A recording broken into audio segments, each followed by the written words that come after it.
Basically, I have a number of formulas that I use. I have about 12 glazes that I use all the time, and then I have variations on them, much like you make brownies. Do you make brownies the same way every time? Sometimes you add pecans, sometimes you add cashews.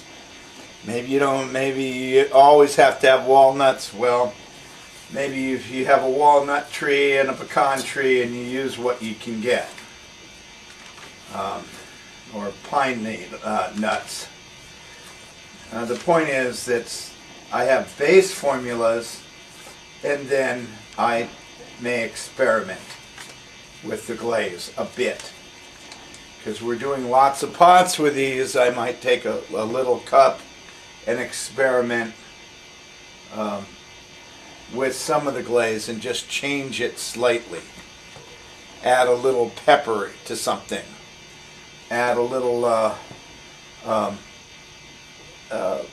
paprika to something. Make something like garlic yogurt. Sounds terrible until you try it on salad. You've got a low,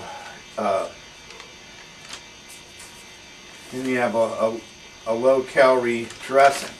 Well, this is the same way we do with the glazes. I have a set formula of materials that I'll add to a glaze that I know works at the temperatures I work at, and that I've come to use over the last 35 years. I have a Temmaku iron-bearing glaze. I have an iron red, which is very much like the Temmaku, with some bone ash in it and some zinc in it to give it an iron red. I have a clear glaze that I like. It's very shiny and clear. It's a beautiful glaze. It has some crazing to it, and I actually like that. And I have a couple other clear glazes that I'll put over it.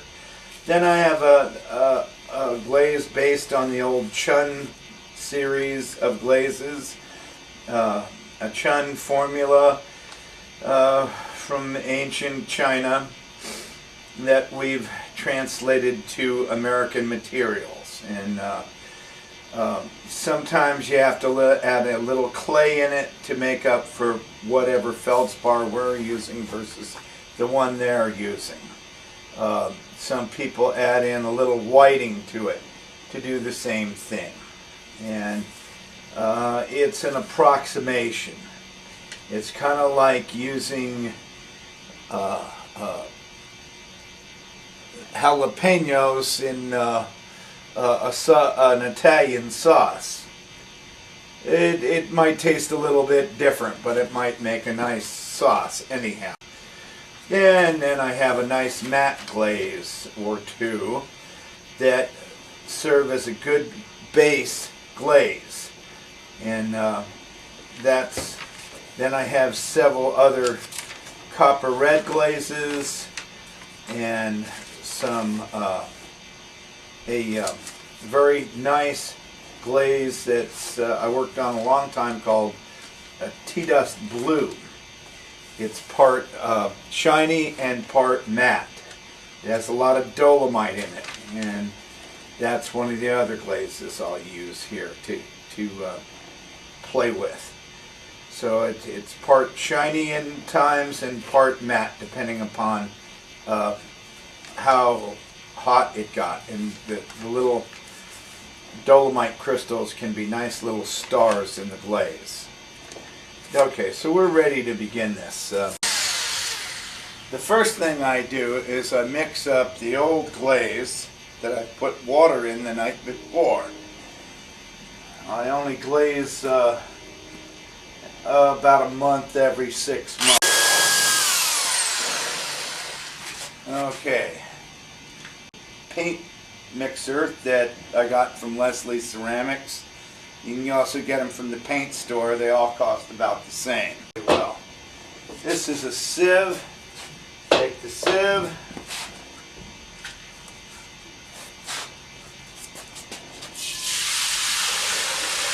pour it through the sieve into this nice wok. These woks are expensive, but they're really great because they you can do big wide pieces in them. And the sticks hold the sieve. It's a 80 mesh sieve. And here's the next one. Okay, after this is nice and mixed up, this bucket's a bit too big and heavy to pull material out of. So we use a ladle and ladle it out into the sieve and sieve it through this sieve. When the bucket is low enough, you might pick it up and put the rest of the glaze through it. Now you can have a problem though. Suppose you have a whole bunch of material in here, and at the end of this, you're going to want to pick this up and put it on there. Well, the 30-year-old Russell would pick that up. The 60-year-old Russell says, hey, I got to do it like that little Japanese girl that used to teach me how to do this. I got to put that in another bucket and then pour the rest of it in there. Now, what happens to our glaze is as it ages, it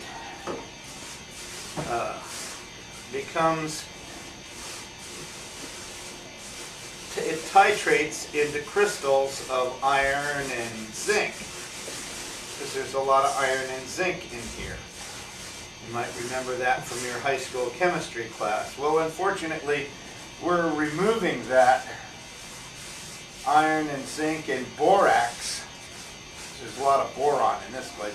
This is mainly borax, see, from the glaze. So we have to do that again. Maybe that's what I grind up in that mill every once in a while and add to the glaze again. So I don't waste material and I don't muck up the formula.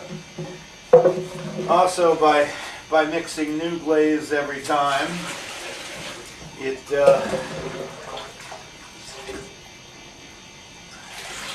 helps to stabilize the formula a bit. But that's what can throw people off when they're doing this. Okay. Now the wise old hippie potter does not go back and touch the camera with the Halloween blood hand.